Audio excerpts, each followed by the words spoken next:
NYS News is supported by the New York Schools Insurance Reciprocal. School districts are rushing to update emergency plans in response to the rapidly spreading coronavirus. The virus was first identified in China and has jumped the ocean to the United States, with the first case confirmed in New York City on March 1st.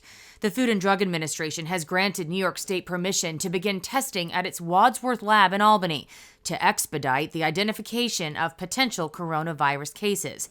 The director of epidemiology at Albany Medical Center, Rebecca O'Donnell, explains that prevention can start at home by following some basic steps.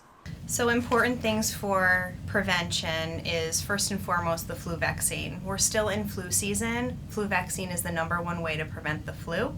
And because coronavirus symptoms often mimic flu-like symptoms, having that flu vaccine on board is an excellent way to protect yourself and your family. It's very important to stay home while you're sick. It's important to practice good hand hygiene, washing your hands for 20 seconds with soap and water or using the waterless hand cleanser, and then also containing your respiratory droplets with coughing and sneezing. This is transmitted via those large respiratory droplets that can be spread, they say usually about 6 feet. So you don't want to sneeze or cough into the air. You want to use the crook of your elbow. If you're using tissues, you want to dispose of those tissues. You don't want to reuse those tissues.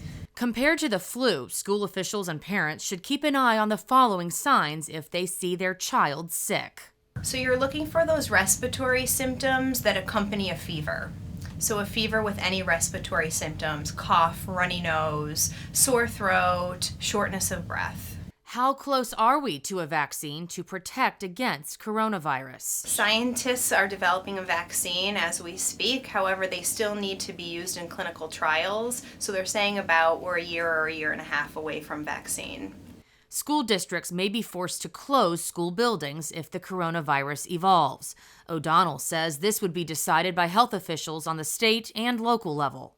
So the county and the state have a higher overview of what's happening in the counties, in the state, and then in the state as a whole. So those decisions would be made by the state and local health departments. With the virus spreading so rapidly, and now with cases in this country, what can we expect in the United States over the next few weeks and in the coming months? The trajectory of this outbreak is unknown, and I think we're all learning as it evolves on a daily basis. It would not be surprising to me if we saw more community cases, if we see more cases across the United States, but it's hard to say where this is eventually going to go.